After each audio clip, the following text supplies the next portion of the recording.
Today, an irrational potpourri of control and contentment, or their lack.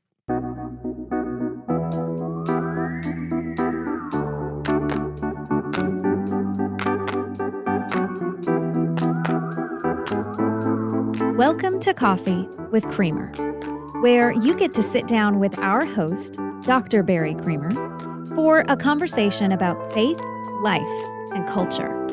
We'll look at old ideas through a new lens, turn those culture wars on their head, and paint a picture of the way things could be.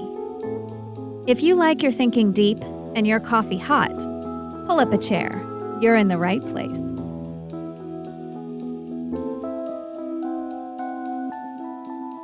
It really is a potpourri today. I am throwing together a bag of different topics that all happen to touch on a similar element of, I don't know if it's universal human nature or just the nature of every single human being I've met so far. I don't know which way that goes, but these are the experiences I've had throughout my life, and I do think they say something about us that we probably ought to be aware of and ought to address. And it is our need or desire to control and in the process of doing that, to get into a position where we're fighting over things in order to bring about the result that we want. And I mean, there are examples that I intend to give today, innocuous examples, fairly ubiquitous examples, to a couple of things that I think are quite specific about what's going on in lives and in, for instance, the Southern Baptist denomination right now. And that's only one example. You don't have to be Southern Baptist to be interested in this, or at least to be affected by it. I'll say that. I shouldn't presume interest, after all. But, you know, the thing that gives me the easiest sample of behaviors along these lines is just being in traffic. I always love to use traffic as an illustration anyway about things, but this one is not just an illustration. I mean, there's road rage is a thing now. People shooting each other on the road because someone gets cut off in traffic. What on earth is going on with that? And it happens constantly. The little provocations that bring it about, and then the response to the provocation that matures it and brings it to a state of eruption like we see in road rage. So, you know, why is it? Why is it that we're so willing, so let's take it when you're alone and driving, on the assumption that this happens. Everybody makes jokes about it. I've tried to become better at it, and I think I am much better than I used to be because I have a different sense of what I'm doing when I'm driving than I used to. But sometimes I can fall back into it too. Why on earth are people inclined, and you see this happening even in other cars on a regular basis, to raise their voice or their fist or a tiny portion of their fist, if you know what I mean, at bad drivers? Why do people feel a need to do that? We know there are bad drivers. We know they're everywhere. There are millions of people who drive in the city of Dallas. It doesn't seem likely that all of them are good drivers. So we should know that we're going to be encountering bad drivers and bad driving while we're out. And yet we respond as if we've been personally assaulted or insulted and need to do something about it. And though, people who cut us off or are driving without much of a purpose, it's like, put your foot on the gas and get out of the way, or they're tailgating, or they're weaving in and out of traffic, or in a parking lot. Not that this is a personal pet peeve. They're waiting interminably for a parking space to open up. That person's getting in their car. I'm just going to sit here and block the entire line of traffic behind me while I wait 30 minutes for them to get. No, it's not a personal example. I'm just making one up. Not thinking of one. At least not anymore. Anyway, the point is, why on earth do we respond with such hostility to that? Get out of the way, that kind of stuff that you hear people do. And I think, one of the reasons we do it, and I'll come back to both of these later in a more serious example, but I think one of the reasons we do it is a legitimate sense. It's not legitimate in the way we're expressing it, but it's a sense of righteous indignation. There is a wrong being done. You shouldn't drive that way. You shouldn't be rude to people. You shouldn't take other people's spaces and so on. So you're righting a wrong that was perpetrated against you, or even more importantly, against society as a whole. No one should be allowed to drive who behaves that way. So there's a sense of righteous indignation that goes with it. And then, and this is the part that, both of these are not justification for being so juvenile in our behavior towards each other in traffic or anywhere else.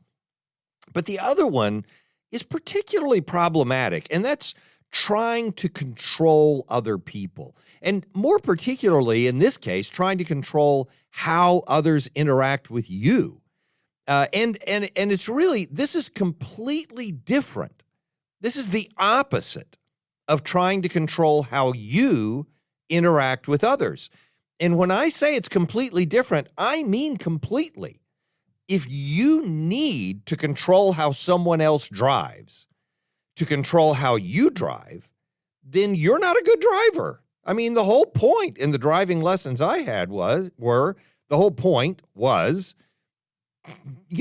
be, in fact, back then we called it defensive driving, but I don't think that's a good term for it anymore, because most people who are defensive end up pulling a gun now.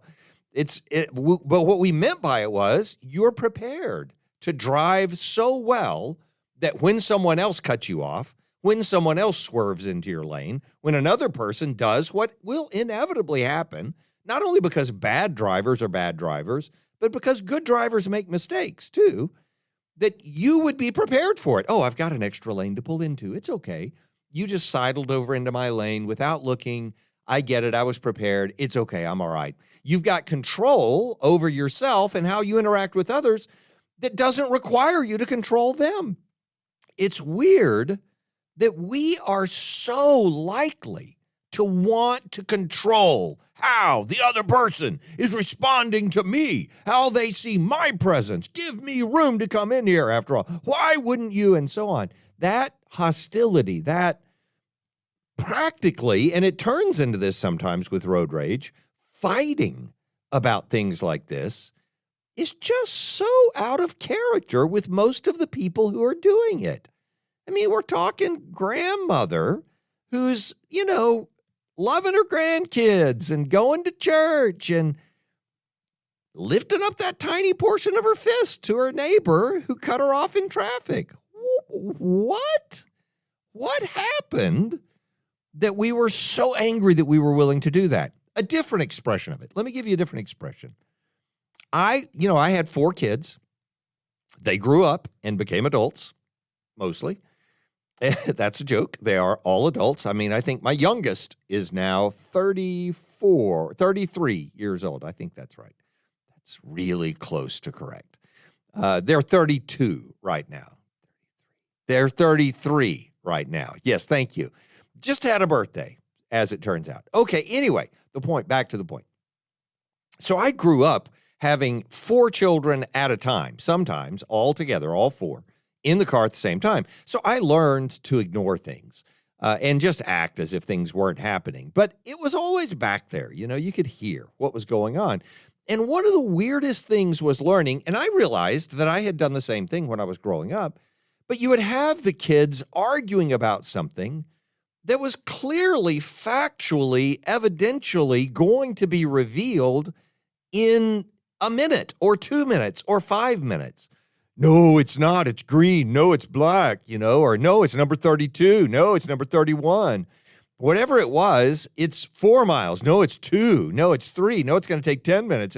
Big arguments between the kids. And again, I'm like living in oblivion in the front seat, acting as if they're not saying anything because I was a great dad or a terrible dad. I'm not sure which. But the point is, I didn't care. But as I was listening to it, I started realizing how absurd it was to take a dogged position on something argumentatively when you were going to know, everyone was going to know the outcome in about 2 minutes. Why argue about it? Why not just say, I think it's 2. No, I think it's 4. Well, let's wait and see. Why wouldn't you just do that instead of having this rabid argument about it, a fight about it? And I think it's for the same reason. It has something to do with trying to control how other people are thinking and what the results of their behaviors are going to be and so on. And so there are some particular illustrations of this. I think in the way adults, I can put that in air quotes, they are adults biologically, but I mean a lot of us are adults biologically, and we waver, mentally, emotionally, and relationally. We're back and forth on whether we're adults or not. But there are lots of examples of this. And one of the examples, just has to do with, I was reading Thomas Hobbes recently. I'm teaching a class on political theory right now, and I've taught it a couple of times. And one of the things that we read is a little section from Thomas Hobbes's Leviathan. The book Leviathan is it's an accounting of political theory that in which the Leviathan is an expression of political authority. It's a sovereign within a state, and the sovereign may be expressed in an individual or a body, but it's a sovereign expression within the state. You don't care. But the title of the book is Leviathan. So in Leviathan, chapter 18, in the 3rd section or so of that, he says this: no man can without injustice protest against the institution of the sovereign declared by the major part. What that means is, once an election is done, you can't protest the election. Who won, and you have to be okay with that, and then you have to move on forward. And his reasoning for that is what I want to read you. I'm going to read you this paragraph, and it's from Thomas Hobbes, so we're talking 17th century, and, it's a little cumbersome language, but I think you'll get it as we're reading through it. And what he's saying is, and what he has established is, that the natural state of man, and this is, again, Thomas Hobbes, so it's hundreds of years ago, and we're just trying to figure out how we're supposed to be in a political society with each other when we're not all recognizing the inherent authority of the monarch, and the Reformation's already happened, and we're overthrowing all kinds of authority. So, what are we supposed to do to find our unification and so on? In all of that, what he describes is this, and this is after the chapter where he has said, basically, the natural state of man is in warfare. We are competing with each other. I mean, it's only natural. You want stuff. Everybody else wants the same stuff, so everybody fights for the stuff. You fight individually, you fight in groups, but even when you're in groups as individuals, you end up fighting afterwards and so on. That's the natural state of man. But what we need is a stable social state of man that goes beyond that. That would be the political state. And so in establishing the political state, he talks about having a sovereign, having some authority in the political sphere that is established, that's peaceful and that's maintainable, and so static in some way, stable. And so this is this is part of that description. So if you have an institutional form of political stability, then that's going to include, if you're in a democratic society of any kind at all, or a society where the rule is established by consent. It doesn't matter whether it's elections or something else, but in this case, I'm using elections as the illustration. If the rule is by consent, well, then of course it's not every individual's consent. That would be as absurd as going back to a state of warfare. Instead, it has to be the majority whose consent is being recognized, and that majority has to be recognized also by the minority. Otherwise, you would just be in a constant state of warfare again, where every individual is fighting constantly about things. And so he says it this way: no man can without injustice protest, this is quoting Hobbes, against the institution of the sovereign declared by the major part. Thirdly, and this is how he says it, so now is the paragraph of explanation, because the major part hath by consenting voices declared a sovereign. So they've voted, they've elected, they've met, they've somehow come to an agreement. And the majority have declared who the sovereign should be. He that dissented from that vote, obviously, must now consent with the rest. That is, be contented to avow all the actions he shall do, or else justly be destroyed by the rest. For if he voluntarily entered into the congregation of them that were assembled, he sufficiently declared thereby his will, and therefore tacitly covenanted to stand to what the major part should ordain. And therefore, if he refused to stand thereto, or make protestation against any of their decrees, he does contrary to his covenant, and therefore unjustly. And whether he be of the congregation or not, and whether his consent be asked or not, he must either submit to their decrees or be left in the condition of war that he was in before, wherein he might without injustice be destroyed by any man whatsoever. Now, the point of Hobbes's paragraph is that we came together into a group because we needed that group. We knew we needed that group. We needed that, in a broader sense, society. We needed the organization, whatever it was. That's what we agreed to.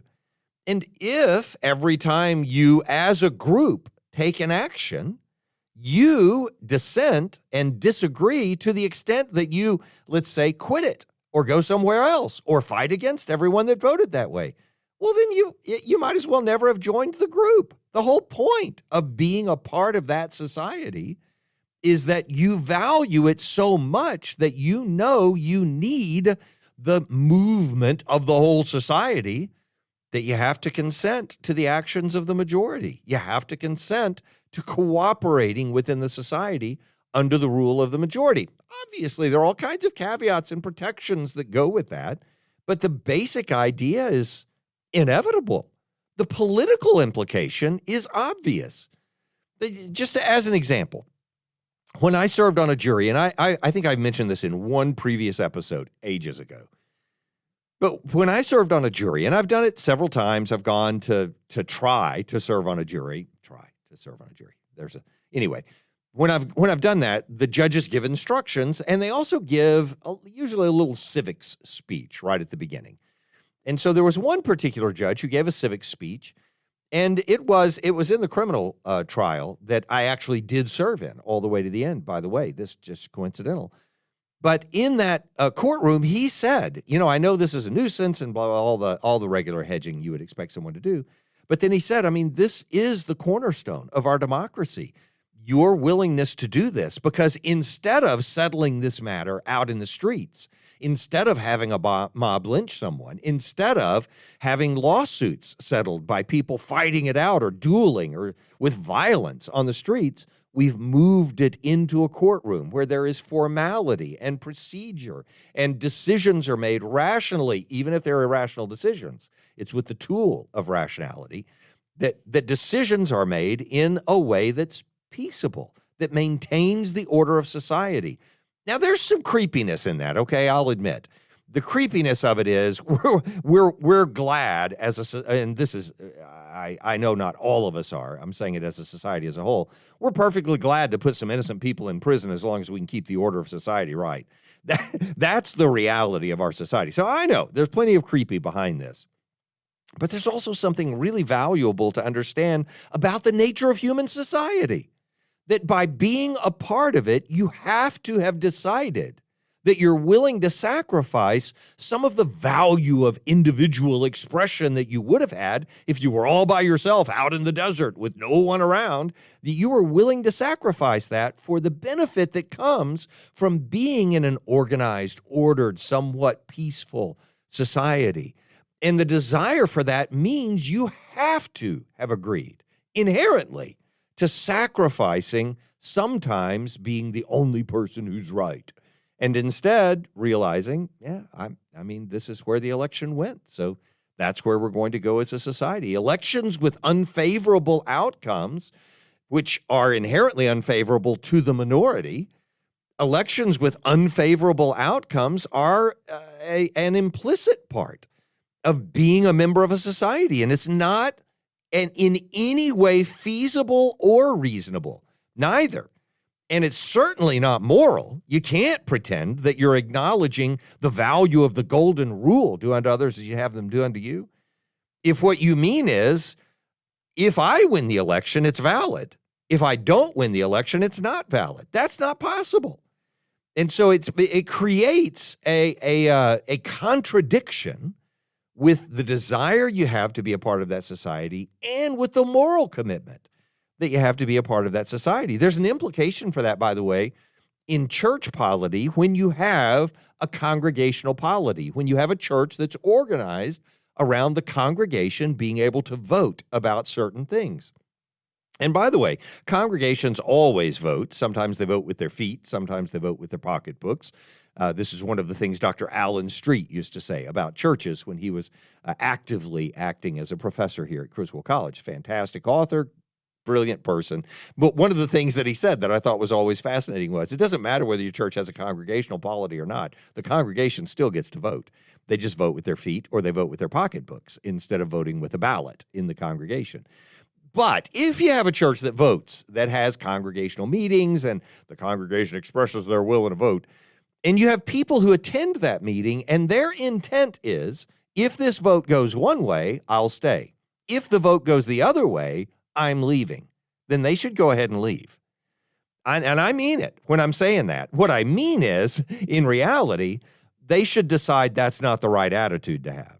Because to participate in a vote you are not willing to lose is not to participate honestly in that society.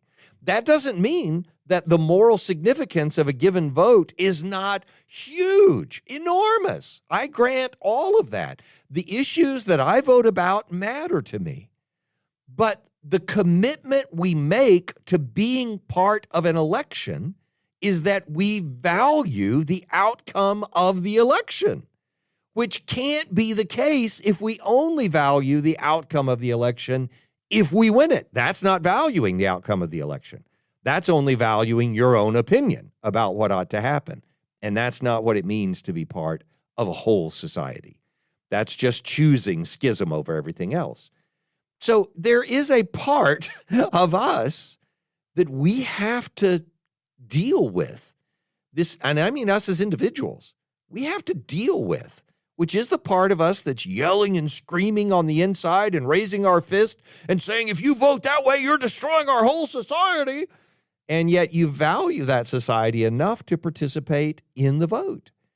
And instead of having to control things with threats of violence or evacuation, we recognized that we don't control the outcomes of elections. We don't control the direction of society. We can influence it. We'll come back and talk about that more later. And hopefully we have all of the great influence that we ought to have. But you know, Paul's statements, just to give a Christian slant to this for a moment, Paul's statements in Scripture about the authorities, Jesus' statements about Caesar, all of the teachings in Scripture about the authorities that exist, they're premised on the idea that the authorities might be awful. And yet, we, to be a part of that society, still have to respect that authority. And this is not an ancillary truth of Christianity. This is a core truth in Christianity.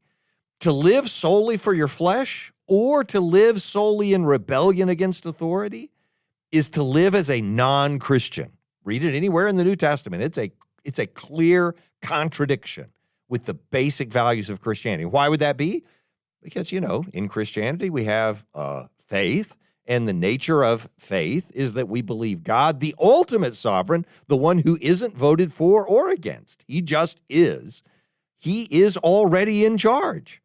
And if we believe that, then we're able to justify having hope and faith even when everything has gone wrong, which a lot of people think is the case right now or was the case 4 years ago, by the way. So when it comes to elections, it's weird that people who express faith in a sovereign God can't express that faith by refraining from fighting and controlling the outcome of things in this world. It's really weird that we're that way. We're like little children arguing in the back seat. We just go back to the behaviors we had when we were younger. I'll talk more about that later too. And by the way, as an example of where, I think some of my understanding of how these things are came about, there is, I was a debater in high school. I've mentioned this many times. It may be obvious. It may not be obvious, whatever. But I was a debater, and it was a big thing for me. I mean, it helped. Some people would say it shaped the way you speak or think. I think more in reality, I was attracted to it because of the way I speak and think. It was just something naturally interesting to me to be in debate. And so I met a gentleman. He ran He ran some nursing homes when I was a teenager, and I was a debater. And he was what's the right word for this? He was a businessman, and he made a lot of money, and I'm not sure all of it was earned legitimately. So I'll say it about that way. I'm not sure. I'll just leave it there. But he definitely had a tainted reputation among people who were in that industry. I can say that. So regardless, I mean, he was a pretty rough character, but a lot of money and a big Texas kind of personality, so opinions about everything. And I know the answer to everything kind of opinion. Now, again, I actually enjoyed being around him and didn't mind conversations with him. Not only didn't just not mind them, I enjoyed them. But it was fun talking with this guy. And one of the things we talked about one time, he said, I don't know if he was just insulting me on purpose or if it just came out of him naturally, But he said, what I don't like about debaters is that, of course, that was my whole thing. I was a debater. And he knew it, of course. And he said, there's a real weakness among debaters. It's the thing I hate about debaters. And that is they can see both sides of everything. They think they hear something and they can make either side sound right, and they can think on both sides, and you end up with people who don't have convictions about anything. This from a man who may have been cheating old people out of their retirements in nursing homes, but whatever. That's a different story. And again, I don't have proof of anything. I just know the reputation that he had. Regardless, I just thought, he thinks that's a negative. I've spent, years learning how to see past the end of my own nose and how to see the weaknesses in my own arguments and therefore see the weaknesses in everyone's arguments. And they are abundant, by the way. But after I see all of those things, I feel like, hey, I'm in a better place. I think I can grasp things better because, and he's right, I was a lot less absolute in my understanding of reality. I was no less absolute in my rhetoric, man, because once I picked a side, it was like, I was just going to prove my point no matter what, because all that mattered was winning the debate. I was the consummate sophist, if you put it in Plato's terms or in classical Greek terms. The point is, I did learn in that context to think about things more roundly and I think more soundly. And he viewed that as a weakness, that a person could see both sides of the same argument. I saw that, and I now that I'm much older, I mean, that's the whole strength of what I got from that season of my life, was learning that I could be quicker than everyone else at the time. I'm 61. I've slowed down a bit. I admit it, even rhetorically. But at that time, I could run circles with the best of them around all the rhetoric that everyone else was putting out. We could keep up and with everybody and take them down, if we needed to, my debate partner and I. And I loved doing that. And I hear it all the time. I see the 18 and 22 and 28 and 34-year-olds who are, the light shining in darkness with the truth of conservatism on one side, liberalism on the other side, and they know all things, and they can put it out there so fast and so sharp and with such razor pointedness that everybody just loses the argument to them. But I see all of that and know that there's always an answer. There's always a response, and how quick you are doesn't mean you are righter than the other person. It just means you're quicker. Your repartee is a little sharper. But it also means you may not need to take the time to really examine all the arguments the way you would if you really had to follow things through to their end instead of just to the point where nobody's willing to argue with you anymore. So I win. I'm the senator. I've heard people say that about one of our senators in Texas. They talk about how rapier sharp his wit was and how he gained his position by that. And in all of that, my response was, yeah, I've been around those people, and they're not the ones who are always telling the truth or arriving at it. Not because they're lying, but because they know if I can just respond quickly enough, often enough, people give up and they realize they're not going to win the argument with me. So they just kind of back away. It's a strength to be able to recognize in that even when I've won an argument, I may still be wrong. Even when I've convinced the other side to agree with me, I may still be wrong. And where I wouldn't have cared before, hey, winning's the only thing that matters. More than winning matters. There is a God who knows a lot more than I do, no matter how sharp my wit is. And when I'm done arguing with him, he's still right, regardless of how I feel about the argument. And I am not going to measure up to him until I see him face to face. So I don't want a point where I'm just satisfied that my rhetoric's good enough. I always want to be hungering for more. I think that's a good strength that came out of being in that position where I could see both sides all of the time. And so we do this in so many different ways. A lot of times with rhetoric, we're just trying to control people or control the circumstance, get it back in the box where we're more comfortable with it. And so somebody's attacking us, making us uncomfortable, then, you look funny and your mother dresses you in army boots or something like that. We're always, tu quoque is sufficient. Oh yeah, well, what about you? Because it pushes the pressure back on that other person. So anyway, the point is, we're always trying to control people, unfortunately. I mean, this is not a healthy part of us. It's just part of us. And one of the ways that happened for me, most prominently in all of my experience since I was a teenager, is in the area of doctrine, where we're trying to control other people's doctrine, which is really weird. Now, I get it. So we use language theologically when we're talking about doctrinal issues, for instance, where we prioritize them. So, for instance, we'll talk about an issue of primary importance. This is a primary doctrine, and then secondary and then tertiary doctrines. And if I'm thinking of a primary doctrine, it's Jesus is Lord, the resurrection, something fundamental to what it means simply to define what it is to be Christian, for instance. And then you have secondary issues. And I would have put in the category of secondary when I was younger, especially. I mean, I know people who would put in the category of primary things that are just clearly and obviously not primary theological issues. For instance, I believe in immersing people when you baptize them. So let's put them all the way under the water, and I've told the story before of how the first time I baptized somebody, they didn't quite go all the way under it.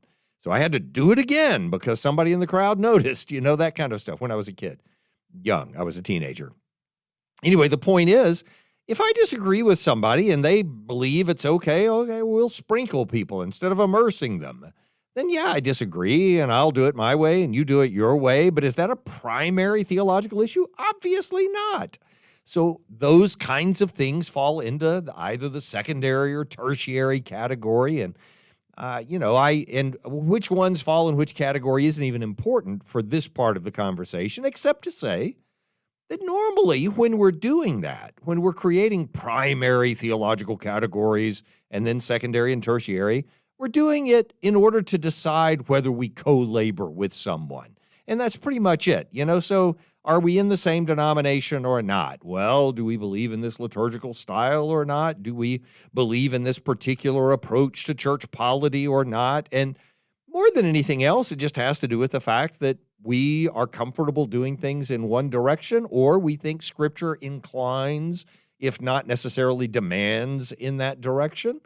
And so, we're going to do it this way anyway, so why not just be around people who are going to do it that way, right? So we're just, who do I co-labor with? And it changes depending on what we're co-laboring about, so that's fine. But in this case, that's not what I mean, because what we end up doing is putting these theological distinctions into a category where we say, not only am I not comfortable with you doing it, but I can't allow you to do that and even be in the same category as I'm in. So, for instance, if I'm Baptist, you can't be Baptist if you do that. If I'm Southern Baptist, you can't be Southern Baptist if you do that. I need to either stop you from doing it, control you in that way, or stop you from claiming any association with me so that no one could possibly think that we're connected in any way. And if you want an example of where we're exercising control doctrinally this way, there is really low-hanging fruit in the Southern Baptist Convention right now for that point. I mean, so low-hanging, every time I walk under the tree, it's just slapping me in the face. And it ought to make us a little uncomfortable that it's that high a priority. And I'll say it this way. There's this thing being proposed in the Southern Baptist Convention right now about amending our Constitution so that it has a restriction so that we would understand what it means to be in friendly cooperation. And that's how Baptists understand their relationship with each other. We just cooperate with each other. Everybody's autonomous, but we cooperate with each other. And so in the Constitution, Article 3 of the Constitution, and the Baptist Press says it this way, lists 5 points that place churches within the definition of cooperation with the SBC. The amended motion, now this is the law amendment, it's what it's called. It's just named after a person named Law who proposed the amendment. The law amendment motion calls for a 6th restriction or requirement for a church to be seen as being in cooperation with the SBC. And what it adds is this, adding churches that affirm, appoint, or employ only men as any kind of pastor or elder as qualified by Scripture. Now, that statement in itself is not shocking to most Southern Baptists because it's in the Baptist Faith and Message, which is just a doctrinal statement that we share as Southern Baptists that allows us to say, hey, this is what it means if you want to send us money and join in the mission efforts and all that kind of stuff we do.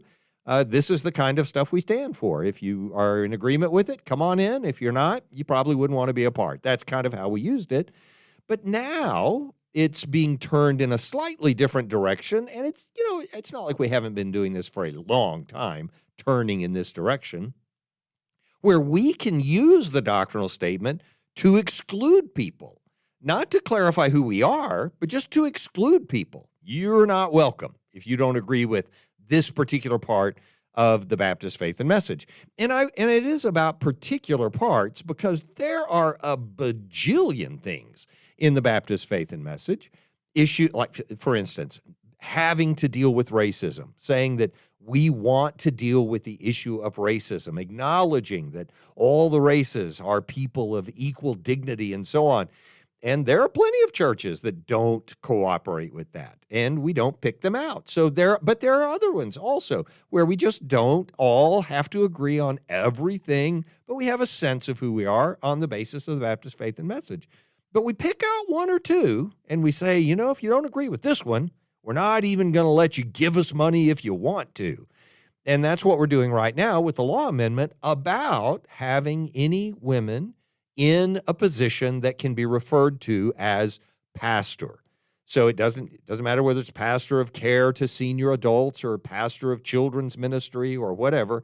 If that title is used, then the church is not being seen as being in a healthy form of cooperation with the convention. Now, what I find just odd here, it seems particularly curious, off-putting to me, at least ironic, that that right at the moment, and I mean the same year that the sex abuse crisis comes to a head, when we have a real opportunity to do something about this long history of covering up abuses and allowing pastors to move from one setting to the next in order to practice their predation.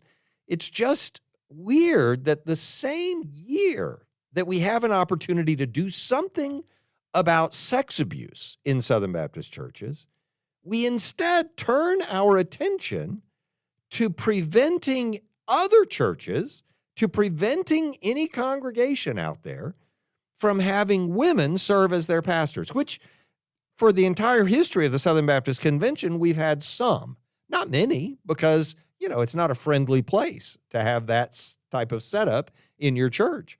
But we've always had some who said, hey, I want to support your missionaries anyway. I know you don't like me being their pastor, but here's the money.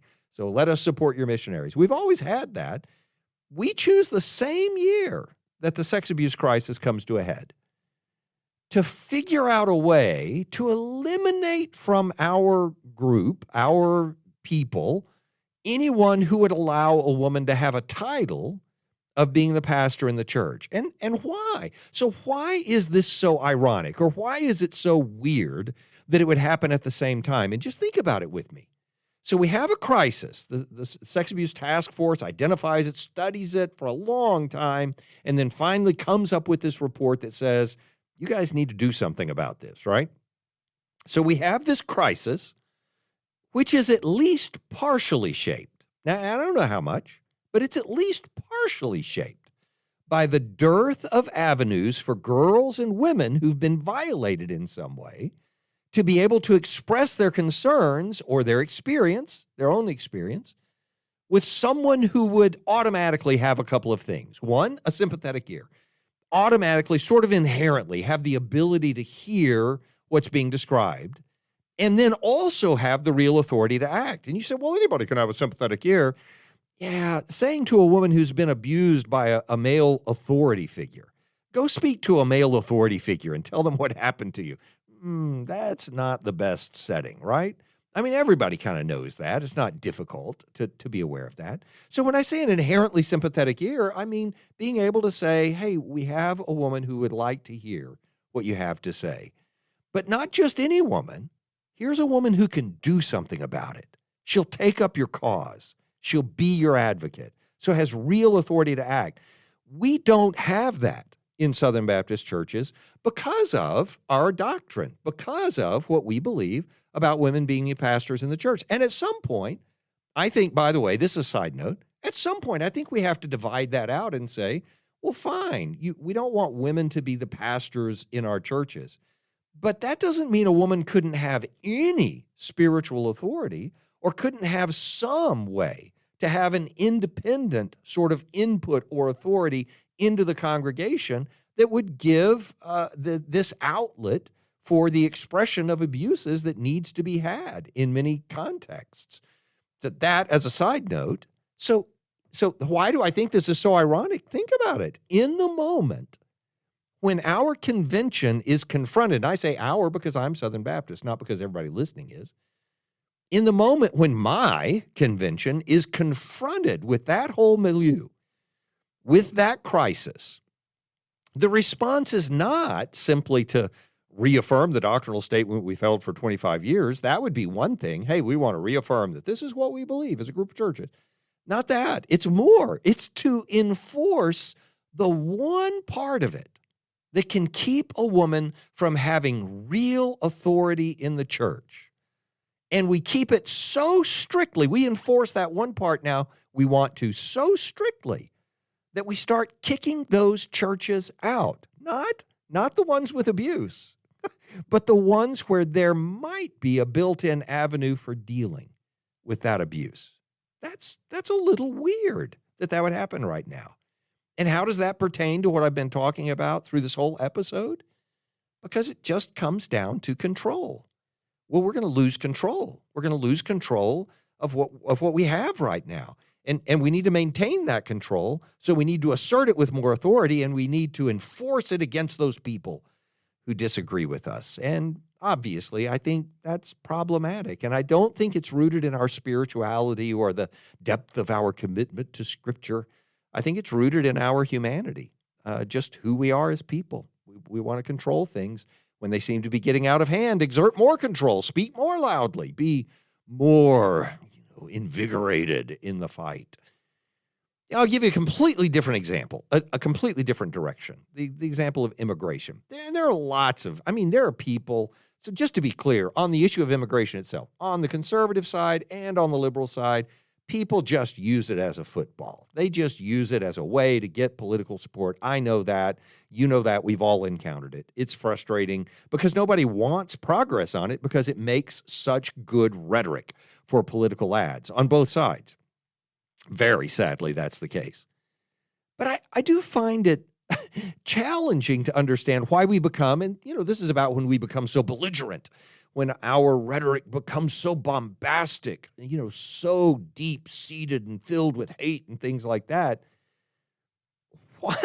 Why do we do that? Why do we respond with words like invasion, and the idea that even if you listen to political ads in the season we're in right now, I'm recording this toward the end of February when there's just been a bajillion, I've said bajillion too many times in this episode, so I'll move on from it now, political ads right now, who use the word illegal aliens. They don't even say alien anymore. It's just illegals, those illegals. And we're ramping up the rhetoric so that we can make all these claims. He's going to stop the invasion, things like that. Why is it that we're so dead set on ramping up the rhetoric like that? And why is that built into our sense of needing to make it as hard as possible for migrants to try to make their way here?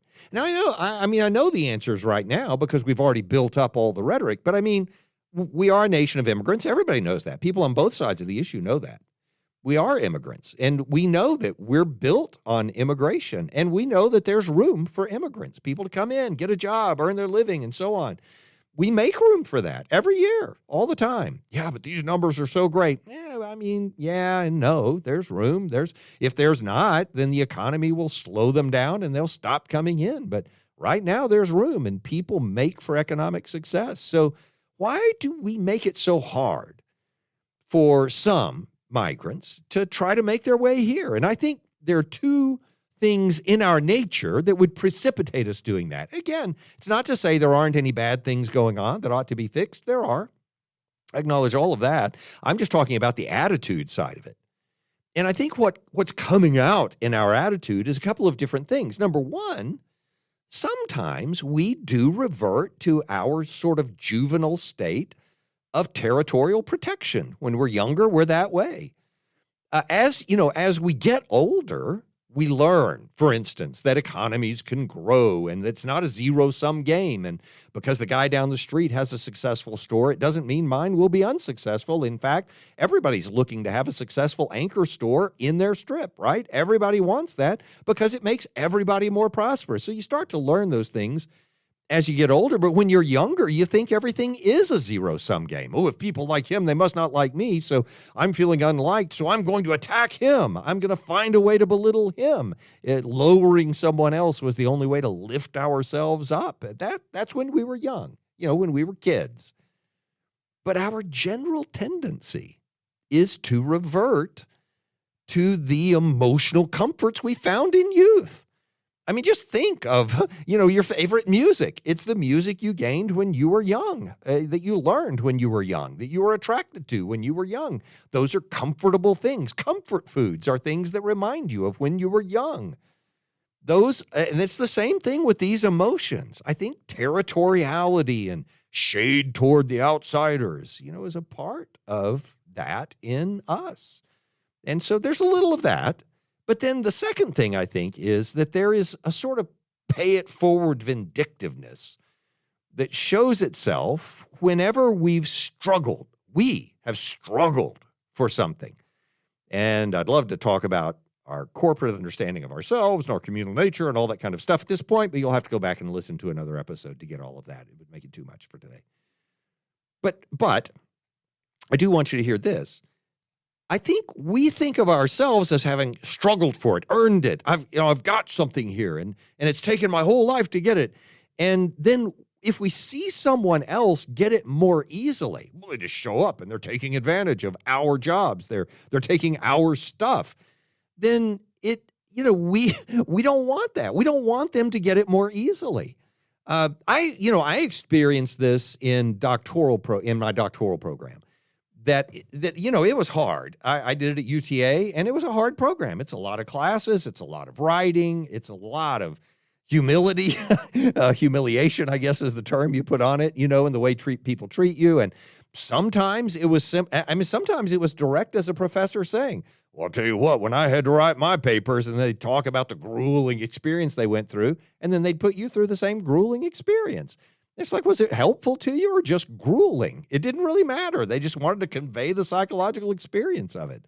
And it's sort of that way now that I'm in higher education. I know, looking down the pipeline at the students coming through now, a lot of professors are sort of like, well, it wasn't that easy when I went through, so I'm going to make these students suffer too, as if that's part of what's necessary for us to achieve the character we should have. And there was a lot of that kind of vindictiveness, even from the immigrant community itself, in expressions made after the Reagan amnesty in '86. I remember this from the students, the students and younger people that I was around especially. And people would wonder, why on earth is, for instance, in the Hispanic community back then, again, this is 40 years ago that this was happening, but I would hear my Hispanic friends saying, they didn't favor Reagan's amnesty, they didn't like it at all.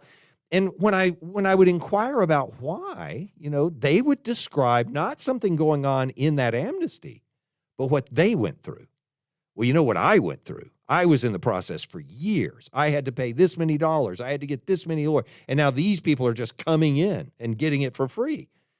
That's what I mean by the pay it forward vindictiveness, that we can have. It just feels wrong. It's a righteous indignation. Why are they getting what cost us so much? And that, I don't think, is where we want to live, where we want everyone else to have to suffer the way we did. I don't think that's what we're really called to be like. And I know that's not the only reason people care about that issue. But to the extent that it is that, and it is that sometimes, I think we could do better. So, so here's the thing I've been talking about all day. But let me conclude this discussion about how controlling we try to be and why we get into fights like this and why our behavior turns in this direction so often, why it becomes so absolute and so on, with just a couple of observations. And these are general problems that arise when we're trying to control things that are actually outside of our purview. So when we do that, and we all do it at times, number one, when we're trying to control things that are outside our purview, we are destroying any potential we have for contentment. Two groups knew this. I could spend a long time on this, and I'm not going to, but the Stoics and the Epicureans, historically, the two dominant philosophical perspectives that Paul addresses on Mars Hill, both of those groups recognized this particular thing. The Stoics knew we had to find the difference between the things that were and weren't controlled by us, the things that are in us and the things that are outside of us. It becomes what Reinhold Niebuhr puts down in the Serenity Prayer. God, grant me the serenity to accept the things I cannot change, the courage to change the things I can, and the wisdom to know the difference. It's a particularly good wording of a prayer that's been around for ages. And it is an expression of this. The Epicureans and the Stoics the Epicureans and the Stoics both knew. And the Epicureans put it in the form of saying you need to recognize you don't have control over anything. Not only that, you don't need control over anything to find contentment. So our contentment, like Paul describes in Philippians 4, is a critical part of Christianity. It's who we are as believers because we know that when we have Christ, we can be content with him. And when we're not acting that way, we're being against the very thing that we say we believe. By the way, even acknowledging all of that about contentment, there is a risk that goes with this because on the inverse side of that problem, the awareness that I can be content with things as they are can lead to this opiate effect, the way Marx describes religion as the opiate of the masses. I know that's translated in different ways, but that's one of the ways of saying it. And that's addressing the reality that we can choose to be complacent rather than simply content. A discussion for another day as well. I'm not encouraging that. I'm not saying you look at the world and just say, oh, well, que sera, sera. People just going to do what people going to do. I'm not saying that at all. But influence, the need that we have to make a difference. We are called to be salt and light in the world, to use the overused trope. Influence is not the same thing as control. Exerting influence doesn't generate the same fear and anger that the attempt to exert control generates. And so, I'd put it this way. If we're going to see ourselves as rulers, like I'm going to control everything, we can use the word ruler. And the ruler has this built-in ambiguity to it. If we're going to see ourselves as rulers, let's be the kind who set the measured, 12-inch standard, not the ones who whack students on the back of their hands. Let's say you're hearing all of this and you disagree. By the nature of the discussion, I'm okay with that. I don't need to control you. I tried, but it didn't work out. I just hope to give you space to let go of the things you can't change, so you and I can put a little more focus on changing the things we can. Thanks for joining us for Coffee with Creamer. Your cup of coffee may be finished, but we are not. Come back next week for a refill as we sit down to examine a new set of ideas and cultural issues. Don't miss an episode. Subscribe wherever you get your podcasts or visit our website at barrycreamer.com. Until next time, keep your mug hot and your mind sharp.